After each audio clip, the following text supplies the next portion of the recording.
My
name is Sarah Okungu.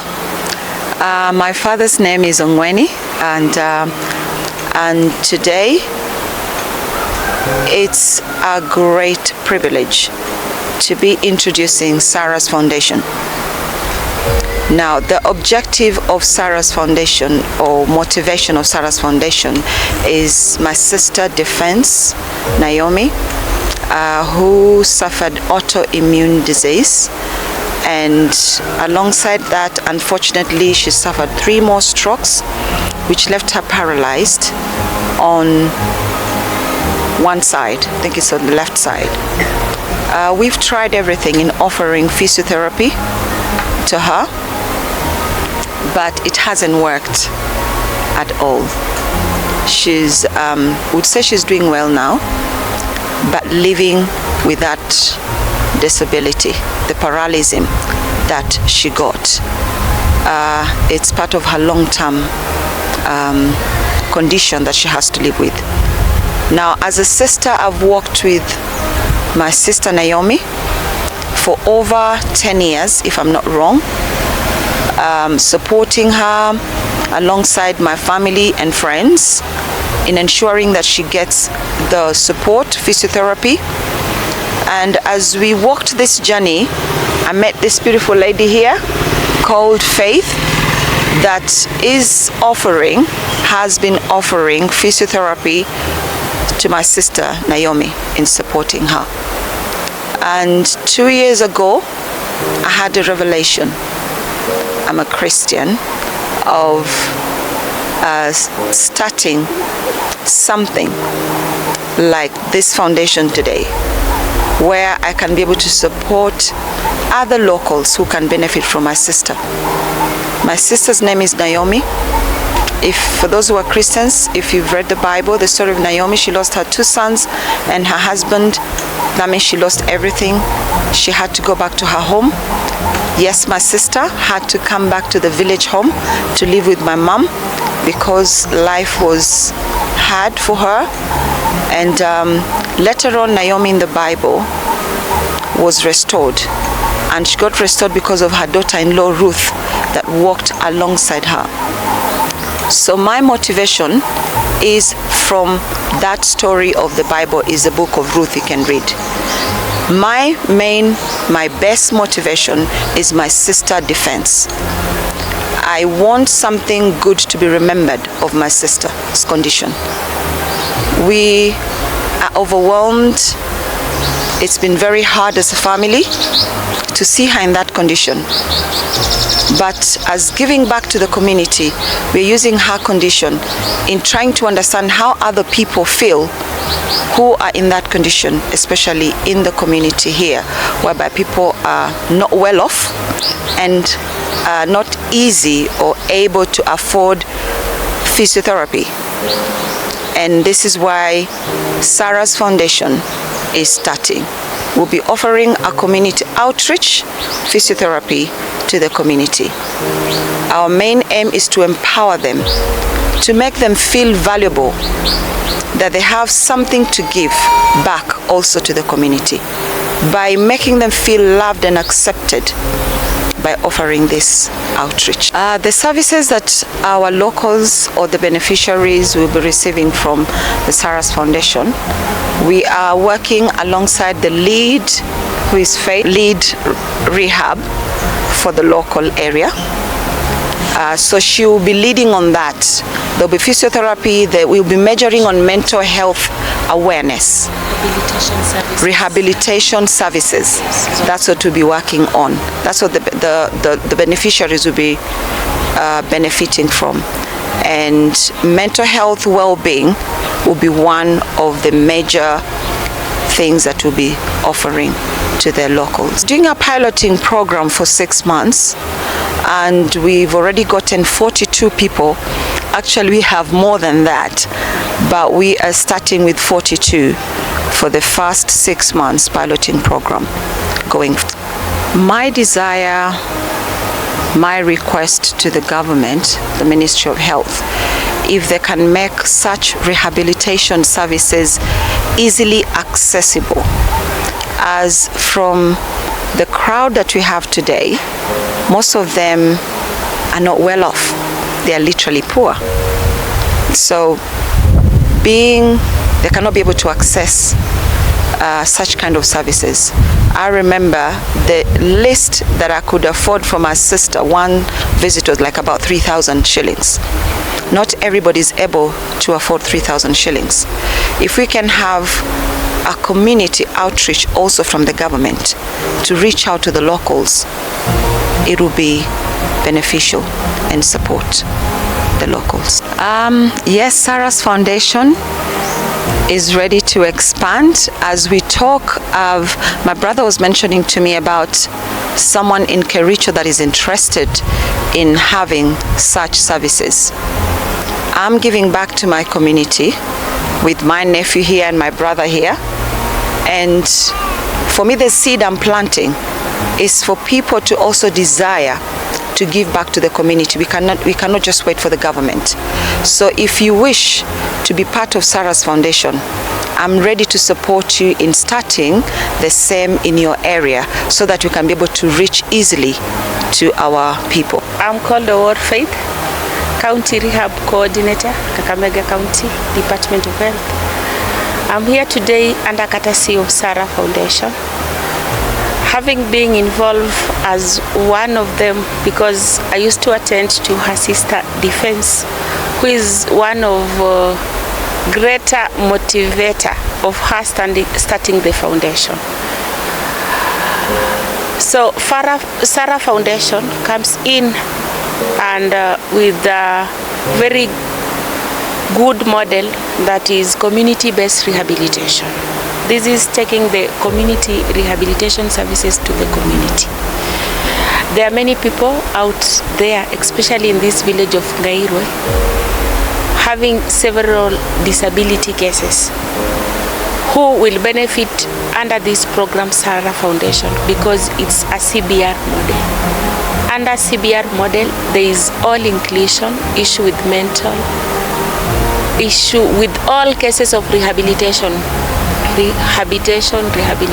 mental health. We carry all that component to the community. And that's why we're here today. There are a lot of challenges. First, I'll start with the medical challenges, that is the health status. Rehabilitation being one of the expensive component in health. I've been attending to Sarah. You realize maybe a home visit, the cheaper one is around 3,000. Just to ensure you were able to do all the community-based rehabilitation to the patient. There is also the social challenge. You realize maybe this is a person who was married, this is a lady who gets stroke. There is that denial of maybe even getting the right in marriage. We have been told Defense came back to their home where her sister Sarah and the family members were taken care of. So those are some of the challenges. We also have the social economic challenges. Disability comes with poverty. So these are people who are disabled, someone has stroke, but someone cannot even afford the daily activity. Hence, someone becomes poor. So they need some support. We also have the Education challenges. We have kids who are with epileptic. They are not able to continue with their usual education system. So there are a lot of challenges that come with the disability. That's why today we are saying, as SARA Foundation is kicking off, we are saying the component of mental health is going to be one of our key components in this foundation, so that we are able to do the counseling, we are able to do the reassurance, because these are just people who they just have physical challenges, but they are normal people who need to be embraced with the other. I want to appreciate being someone in the disability space. I want to appreciate Sarah for taking the bold move. This is a sacrifice she's starting, and I know she's not only doing for her sister Defense, but to the rest of the community. We have gaps in terms of community-based rehabilitation with people with disability. So I appreciate, and I still call upon, the way she has just said by herself, that all the well-wishers, even still in Gairo, we have just boarded the 42, but the number is more than 42, more than 100. If people could unite with her through her foundation, so that we could start with Gairo and get something good to the people of Gairo as a whole. We actually seeing people more than 60 today. We were targeting 42 as per our screening, but we have been able to see the walk-in coming, and actually they are in need of the services. So what today we'll be able to do overboard from our real people that we were targeting. So this shows there is need of these services in the community. So majority of people here are people with stroke. There are people with amputation, people who don't have limbs. There are people here with mental health. There are people here with epilepsies. There are people, we have children with cerebral palsy. So we actually have people even with chronic condition. So from my viewpoint, we have been able to get people from all domain of category of persons with disability, the chronic, the physical, the mental. My name is Elizabeth Gladys Anakai. I'm a counselor by profession, and in Sarah's foundation I'm helping with the mental health. That is getting talk to the caregivers and also to some of the clients, those that can be able to factor anything in their minds. I'm able to talk to them and encourage them. And as we know, everything starts with the mind. When they have the right attitude, when they have the right thinking, then their actions will be okay. But when their mind is blocked, then they are not able even to deal with the difficult. They are not able to deal with the difficult situation that they are going through. Because this is a dark moment. It is a painful moment, and the things that they are getting to know that you are disabled, you are not able to move with your limb, you'll not be able even to do any activity, like even going to the toilet, and getting to know that your friends have deserted you. It drains someone out. So in that moment, I get to help them get the blocks out and be able to live well with themselves, to be able to live well with the situation that has come into their home. And also one of the things that I'm insisting on is getting to register with the SHA, that is taking care of that mental situation, because you'll need to go to the nearest facility to be checked. So that is one thing area. Getting to be registered with the disability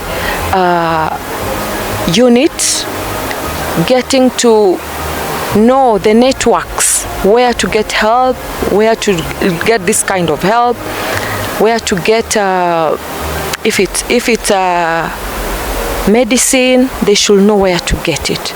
So I get to help them network. I help to get them to get in good relationship with their God, good relationship with the people they are living with, good relationship with themselves. good relationship with the environment. Thus they'll be able to flourish and go on. It's not easy, but if you hold someone's hand, then we'll be good to go. It gets to a place where you've exhausted all your finances, you have no food to give, you cannot even go out to social activities because you have to take care of this person who is disabled. So it gets so difficult, and it reaches a time that one wants to give up. That's where we come in and help them emotionally to stand up and to give them hope, and to just open their eyes that there is always a way out of it. And also getting to know that this is a person, this is a blessing. If it's a child is a blessing. And God has not only said that mtoto ni baraka mwenye anasoma na akielewa, mtoto ni baraka mwenye akona miguu, mtoto ni baraka mwenye anaweza kufanya kazi. Hapana, watoto wote ni baraka. And it all starts with the head. Akijua mtoto wangu ni baraka, then ataweza kwenda naye kama mtoto, si mnyama. Anahitaji kuongeleshwa, anahitaji ile support, kuoneshwa chakula ndio hiki kimeiva, kula, hata mkule naye pamoja, hata kwenda like activities. Some activities you can go with the child hata kama ni mlemavu. Watu wengine wanaogopa kutembea na mtoto mlemavu, hawataki hata mtu aone. But when we rise up, then the society will know that this is the challenge that people are facing, and they'll be able to support in a way. And causes of disability, it could be they are born like that. During the birth, the child did not even cry. The child, maybe there was a delay in giving birth. Mtoto anakuwa na hiyo disability. But tuna encourage nenda for the appointments kwa hospitali, enda. Na wengine waezienda, wengine hawajiwezi kabisa. Kama huyu mtoto hawezi hata inuka na mama anashindwa, ama ni mtu mkubwa kama Naomi na mama hawezi, mpaka uende utafute gari, mpaka uende utafute pengine watu wamuinue. Ikikuwa that difficult, then the society needs to come in and help. The society has to help actually. Let's not leave it to one person. If they all come together, the job will be easier. Kama watu watakuja kumtembelea na kumuongelesha, the caregiver na hata huyo wa disability, then ata feel like it's normal. Anaweza catch up na kumove on. Msongamano wa mawazo inafanya kila kitu isiendelee, kwa sababu mawazo ikikusonga, akili pia haifanyi. Na unaona kuna dawa zile wengine wanameza, na ukikuwa na msongamano wa mawazo itaongeza magonjwa mengine. Utaongeza ukwe na pressure. Aya, itaongezea tena ukwe na ugonjwa wa sukari, diabetes. Sasa hizo zikiongeza juu ya hiyo disability, unaona utaenda chini sana badala kuinuka na kusimama. Italeta madhara, magonjwa. Haya, utasikia moyo umekunjana, moyo umevunjika, hautajipenda we mwenyewe, na utapenda maisha, na utapenda kila kitu, na utaingia kwa depression, na hiyo itakuwa ni hasara sana. Kitu kingine, unaweza pigwa tena na stroke. We mwenyewe already uko mlemavu, alafu tena uchapwe tena stroke ingine, utakuwa cabbage. Wanasema utaisha, utaenda ukwe vibaya kabisa. So ni lazima tuwatie moyo, tutembee na wao hapa kwa hapa, na kuwapatia tumaini ya kwamba yes we can, yes you can do it, na kuwafundisha kufanya kazi hapa pale. Unaweza letewa hapa chakula, lakini kama hauta wewe mwenyewe utafurahia hicho chakula ukile, hakuna vile kita kusaidia. My names are Naomi Defense Omond. I was born normal. I'm the third born. I just found myself not well. I fainted and found myself not well. But I thank God. I tried to to try and do what the doctors are telling me. They tell me to do a lot of physiotherapy, not to give up. And that is what I'm doing, never to give up. For the sake of my children, I have to do everything. The journey has not been well, because like now, it's like I'm all alone. Those who help me, they try to do what they can, and I try to help them if I can. My daughters, they try so well, very well, and my husband too. No, my family has been very, very supportive. They try to help me to walk, and I try also, though it's not easy. It has never been easy. In fact, there was a time I gave up. But I always try it for the sake of my children. And I believe one day I will stand up and walk. In the name of Jesus, I will walk up again and walk.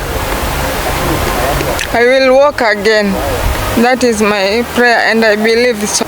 It has not been easy because it's a lot of money. Although my husband, he tries to help me very well.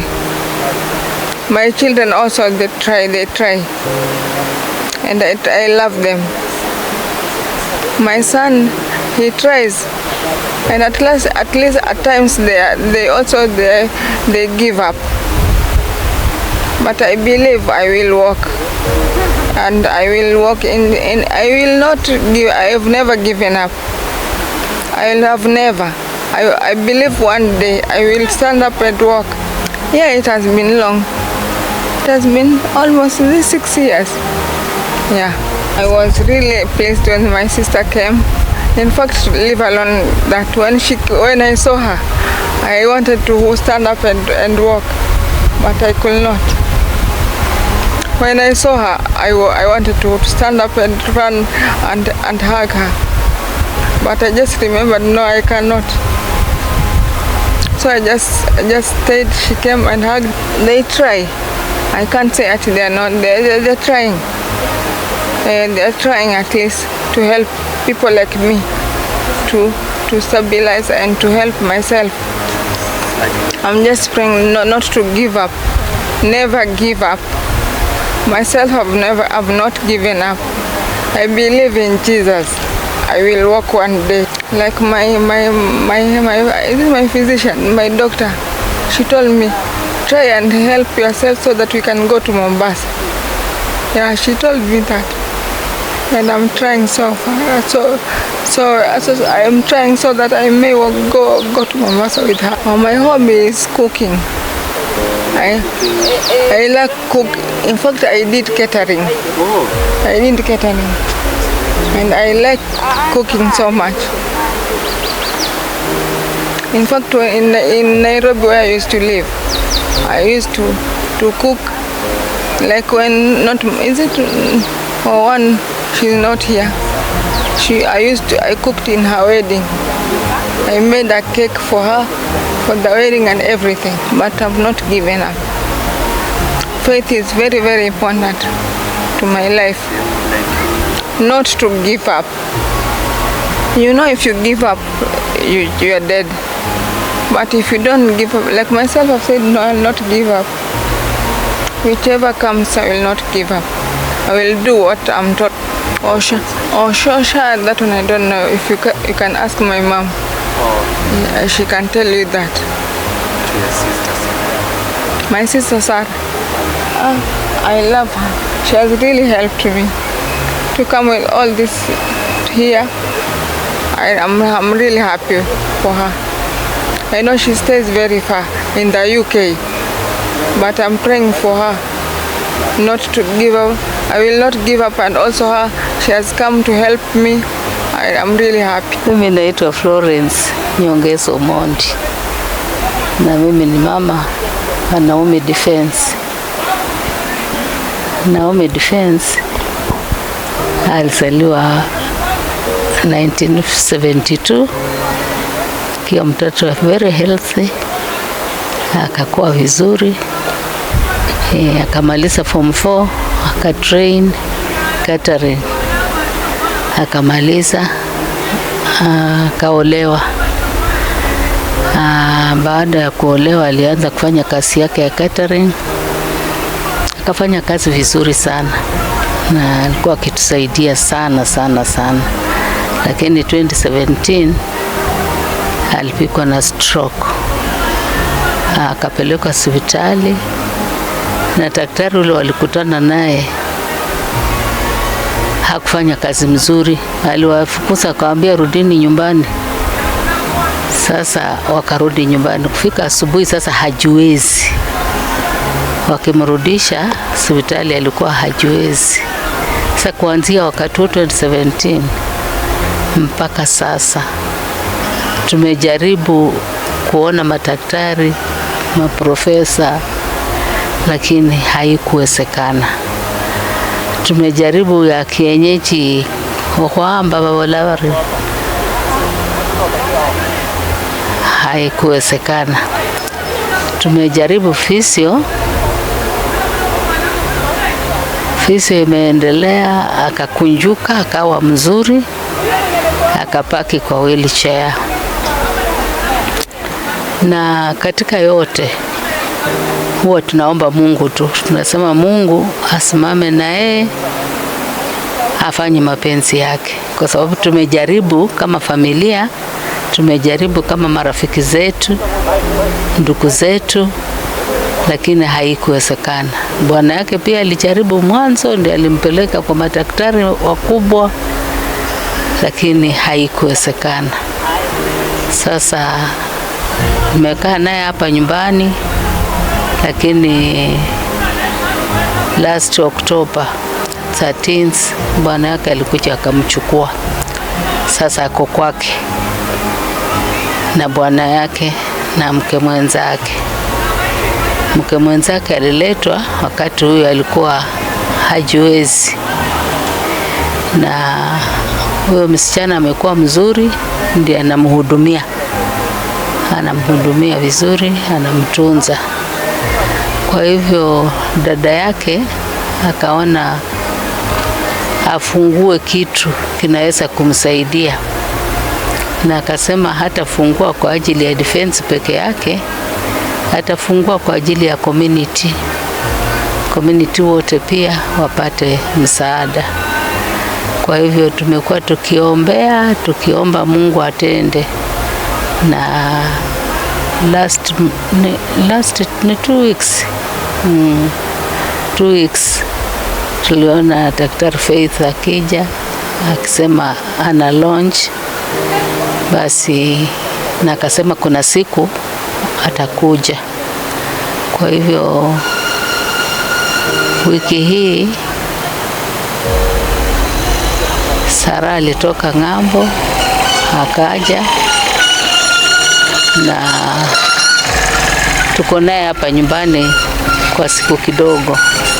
Sasa akasema leo ndiye anataka kuona hao watu wote ambao walijiandikisha, na tukaenda asubuhi kuchukua defense kutoka kwake nyumbani, tuko naye hapa. Kwa hivyo katika yote mimi nimeshukuru Mungu, kwa sababu wakati nilikuwa bado niko kazini Nairobi, Mombasa, nilikuanga msaada wa kila mtu. Hata chokora walikuanga rafiki zangu, walikuanga akija wanakula wanakunywa, wakiwa wamekosa chakula wanakuja kuomba, wanasema mama tusaidie na chakula, na wapatia. Na Sara alikuwa akiona, Sara ni mmoja na Elizabeth waliwapenda chokora sana, na nimeishi Nairobi namna hiyo. Wakati tuliretire tukaja hapa nyumbani, sasa nikaanza kutumikia tu kanisa, na Sara akasema mama alikuwa anafanya Nairobi, ningeliomba Mungu anisaidie nami nifanye.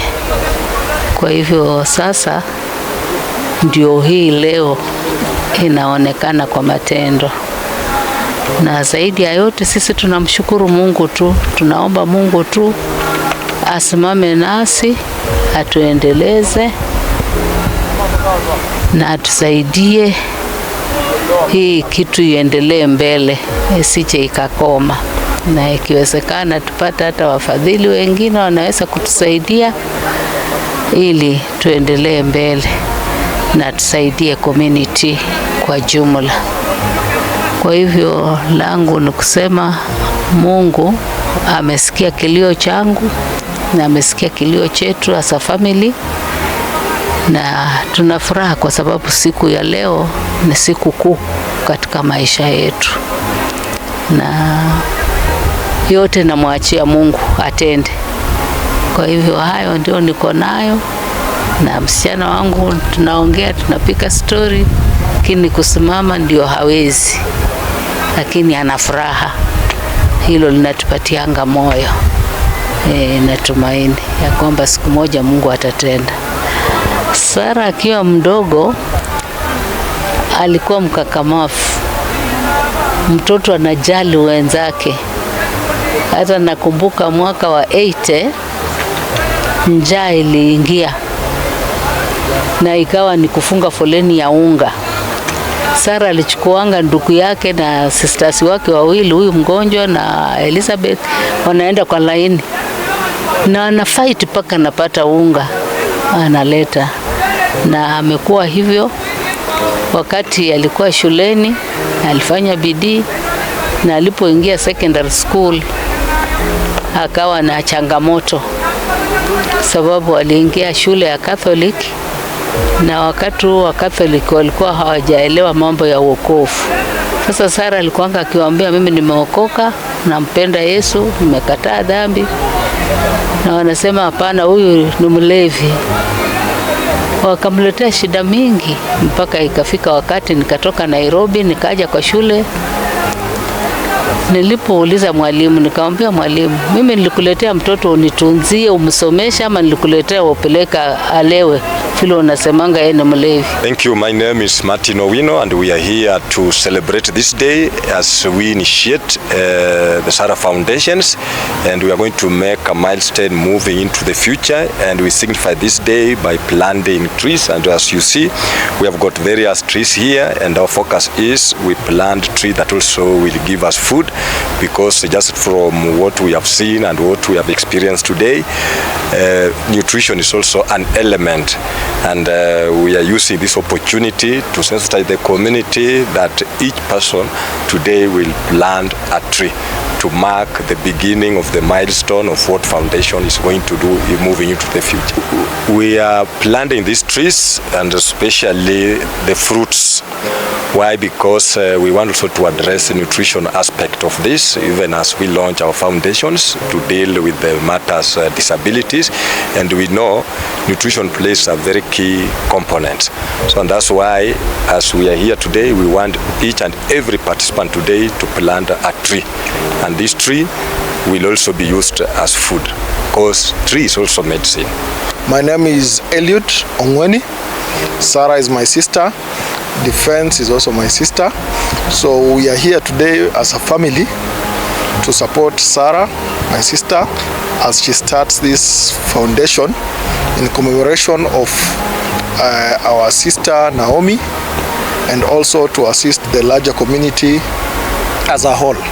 So ours as a family is to stand with Sara, to support her, so that the foundation can be a success. As we know, anything in this world cannot be done by one person. Always you require a team, a group, to be able to achieve something successfully. That's why we have come in to support her. And also, as you help the bigger community, we make the community better. We always say, for you to be happy, your neighbor must be happy. So by helping the community, it means we are spreading love to the whole community. We are trying to, as they said, eradicate poverty in the whole community so that everyone can be better.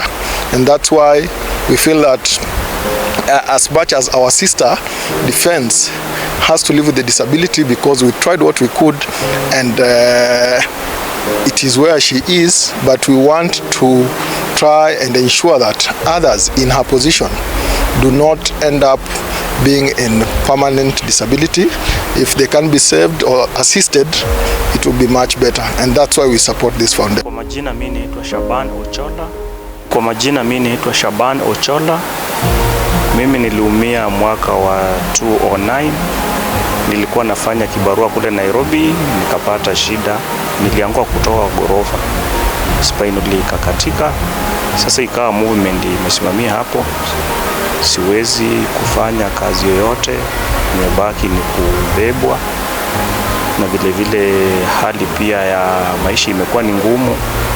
Ninapoendelea kupata matibabu kule Kenyatta, niliwekewa kwa mgongo chuma ambazo mimi mwenyewe nilijua kwamba pengine zitanisaidia niweze kuamka na nifanye shughuli zangu, lakini kufikia mpaka siku ya leo sijaweza kusimama, sijaweza kutembea.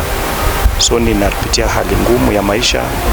Niko na watoto na mke wangu, na ninahitaji usaidizi zaidi kwa ajili ya matibabu. Wakati nilipopata hiyo shida spinal, nilikuja mpaka nikapata pia vidonda sehemu ambazo ni sehemu za kukaa. So nahitaji kila mara niwe na hudumiwa dressing ya kila siku, na kulingana na afya yangu pia ni afya ambayo ni dhaifu. Kulingana na uwezo wangu siwezi nikamudu kupata hali ya matibabu ama hata hiyo dressing. So mara mingi huwa ninazidi kuomba Mwenyezi Mungu, na niliposikia kwamba kuna wakfu hapa wa kusaidia kupitia kwa dada yetu Sara, ndio nikaletwa hapa ili nipate kupata usaidizi, na usaidizi ambaye nina haja nao sana ni kwa ajili ya nilipokuwa napata kidonda iliniathiri mpaka kuna sehemu ambayo inastahili kufanywa ile grafting, ifanywe inaitwa operation ili waweze kurekebisha hiyo shida. So hiyo shida ambayo inanisumbua mpaka wa sasa, kwa muda ambaye nimekaa kwa muda mrefu chini, imenisababisha nikapata ugonjwa wa ulcer, na nikaendelea kuwa nimeathirika mpaka nikapata ugonjwa wa pressure. So nilikuwa naomba tu kwa uwezo wa Mwenyezi Mungu, kwa kupitia yule yote ambaye ataona labda pengine ni usihi, aweze kunisaidia kwa hali yote ile, ili niweze kupata matibabu. Hata kama naweza pata ule daktari naweza hata nishoni mkongo, niweze kuamka nifanye shughuli zangu, nitashukuru Mwenyezi Mungu na ule ambaye atakuwa amejitolea. Nikiendelea hivyo, niko na watoto wako shule. Kuna kijana wangu mkubwa amefanya form 4 mwaka huu, ninaomba Mungu kama atajalia kwa ule mfadhili yote aendelee na masomo yake. Niko na msichana anaenda form 4, ako form 3 kwa sasa, anaingia form 4. Hata uwezo wa kusomesha nimekuwa tu ni hali ngumu. Mama anafanya tu vibarua, wale ambaye ni bibi yangu ndio pengine mtoto aweze kwenda shule. So story yangu ni ndefu, lakini hata kama kunaweza tokea mtu pengine anipatie tu ile pengine kitu ya kunipatia hii income ili niweze kulinda hii familia yangu, nitazidi kushukuru. Manake kusema kila siku mtu akusaidia pia ni watu wengi ambao wanahitaji usaidizi, lakini wapo pengine unaweza pata mtu akusaidia, ile itakuwa inakuletea ile kidogo ili uweze kutosheleza familia. Nitasema nitazidi kushukuru na kuzidi kumwombea.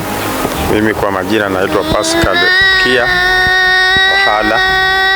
Mimi ni msaliwa hapa Ngairwe, ni mtoto wa kijana yangu. Huyu kijana mimi nikifanya kazi Kampala,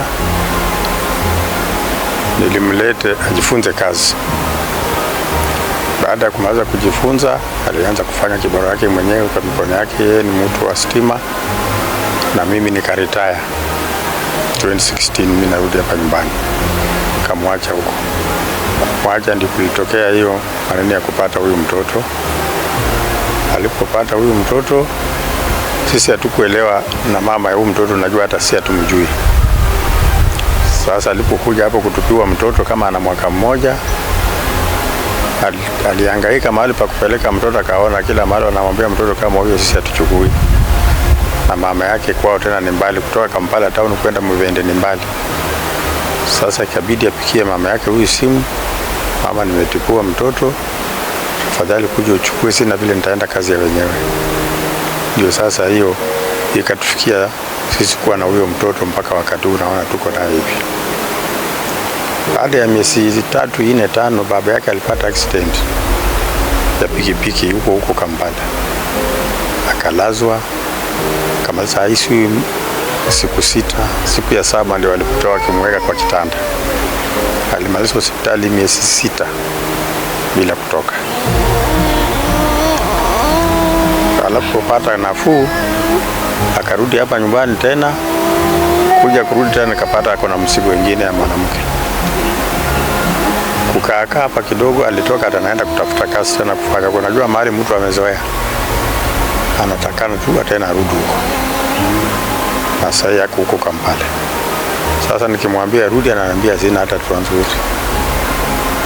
Nilimwambia wakutafutie transport ukuje, anasema hawezi kuja bila bibi yake. Nikamwambia mimi tutatafuta pesa mkuje nyinyi wote. Mpaka sasa yeye bado yuko Kampala. Sasa misiko yote unaona hii, na vile mimi nimekaa hapa nyumbani, mimi ndio nangangana na huyu. Kuna ugonjwa hiyo anasema ati anasaliwa na haongei haraka. Sasa hiyo kindiletea mtoto kulemaa hivyo. Mpaka sasa bila alikuja hakuwa ati inafanya nini, hata kukula chakula alikuwa akuli, akikula inatoka. Sasa tumejaribu kungangana na huyu mtoto, nimepeleka Miasi, kuna kliniki na hospitali hapo kando na hii market mpya hii. Hapo ndio tulikuwa tunapeleka mazoezi. Tukafika mahali tukashindwa hata kupeleka huko kwa vile kwenda ni transport, kurudi ni transport. Ingawaje pesa ilikuwa tu tulipe 300. Lakini iwe tu kupeleka baada ya wiki 2 napeleka. Lakini hali ya mfuko na nini tulishindwa kufika huko. Sasa tumekaa naye hapa. Na nyaka alikuwa anajaribu tu akiokesha na mganda kidogo na mafuta. Namna anafanya ile vitu ya juu ili kujaribu kuona mtoto anaweza kuwa na uhai. Sasa kufikia hapo ndio juzi, sijui ni wiki 2 zimepita, nikaambiwa na village au madaktari wetu wa village hawa, akaniambia huyo mchukuu yako mlete, kuna daktari atakuja. Tulikuwa hapa mara ya kwanza, hii nafikiri tumekuja mara ya pili. Tena nilipoambiwa nikuje, nikasema nikuje na yeye. Ile kitu mimi nasema, naomba huyo msichana wangu Baraka awe na moyo wenye amefanya hiyo. Hiyo mzigo anaweza kanisaidia ile kitu ataweza kuona nitafikia. Mtoto wako na miaka 5, mahitaji ya huyu mtoto natakana anuliwe Pampers. Kuna aina ya dawa huwa tunapewa. Najua wakati anakuja alikuwa akitetemeka. Sasa hiyo dawa anasema tuendelee nayo mpaka tusiwache tu kabisa. Sasa hiyo madawa ndio huwa mimi nanunua kila ikiisha mpaka ninunue kila siku mpaka apate. Majina yangu mimi naitwa Mwanaisha Nabwire Okia. Mimi kukulea huyu mtoto inalea tu kwa uwezo wa Mwenyezi Mungu, lakini hatuna mapato. Kwa sababu anataka kunywa uji ya wimbi ya maziwa, anataka pambasi, uwe na sabuni ya kufua, na sina hiyo uwezo. Sasa kwa hayo yote ninaombea huyu Sara Mungu amuongeze baraka, apanue mpango yake, pengine atafanya tufike mbali. Wakati yenye alikuwa kama hajapata ajali, alikuwa anatuma usaidizi. Lakini bila alipata hii ajali, akagonjeka, akapona, hata simu anipigii. Sasa hii ni mwaka wa 3. Hawezi kunipigia hata simu akaulizia hali ya mtoto. Hata shilingi 5 tu watuacha ni watumie Kobole. Huyu mzee anang'ang'ana tu na hii muziki. Kazi hakuna, ni kulima tu. Ni vibarua tu, ukiwa na nguvu anaweza kulimia mtu akupeleka 200 ama 300. Hatuna uwezo. Jina naitwa Josephat Angoe Wanga. Mimi nilipata accident 2011. Maisha yangu ikakuja ikaribika. Kweli yenyewe nimeteseka. Hata nikakuwa na bibi akanikimbia. Nilikuwa kwa watoto 3. Sasa hizo watoto wanaendelea kunikumba, hata tukupeleka shule ikanishinda. Mmoja tu peke yake ndiye alikuwa mbele, naye akaenda akamaliza shule. Lakini sina mbele hata kumpeleka pali popote. Kwa sababu kila mtu hata tu wa majirani wananishinda kunisaidia mambo kama na hata mtoto aende tu college au hata aende tu mahali popote. Sasa mimi nikaendelea kuteseka mpaka siku ya leo mimi naendelea kuteseka. Niendelee kuomba Sara Foundation kama anaendelea kutusaidia, kama anaweza kutusaidia tupate hali yoyote au atujalie maisha yetu, tutaendelea kumpongeza mpaka dakika ya mwisho. Mungu aendelee kutusaidia, Sara Foundation aendelee kutusaidia zaidi, tutaendelea kumshukuru kwa sababu maisha yangu imerudi nyuma venye nilikuwa natarajia haijakuwa namna hivyo, kwa sababu maisha ya ulemavu, kweli ulemavu ni mambo ya mashida. Nasema hata kama mtu mwenye akipata ulemavu angalia mtu mlemavu kama mwenzake, kwa sababu maisha imekuwa mbaya, kwa sababu maisha ni ya huzuni. Hata nikisema ni mambo ya machozi tu ninataka kutoka, kwa sababu nimeteseka. Hata saizi kukula ni shida, kupata tu chakula. Tangu hata kama siku ya leo sijapitisha kitu kwa tumbo kwa sababu ya mambo ya ukienda mahali wanasema mtu wa kuomba ndio huyo anakaribia, mtu wa shida ndio huyo anakaribia. Sasa ninaendelea kusema kama Sara Foundation anaendelea kutusaidia, aendelee kutusaidia zaidi, tutamshukuru tena. Mungu ataendelea kumuinua kwa sababu maisha imekuwa mbaya. Maisha yangu, watoto wangu wanaendelea kuteseka, wajaenda kwa shule kwa sababu ya mambo ya ulemavu yangu yenye, kwa sababu venye nilipata ajali. Mungu kama anaendelea kutujali, hata kama Sara Foundation kama hata anaweza kunisaidia kwa mambo ya watoto shule, aendelee kunisaidia kwa watoto wangu, aendelee kwenda shule. Hata hapo nitasema ni asante, kwa sababu sina lingine, sina shughuli yoyote. Mimi sina mzazi hata mmoja, wote walikufa kwa sababu mambo ya shukrani yao, tena walikuwa na shida zingine wakapata tena, wengine wazazi wakakufa. Mimi naendelea kuomba tu kwa usaidizi kwa wote wenye itaendelea, mimi nitashukuru.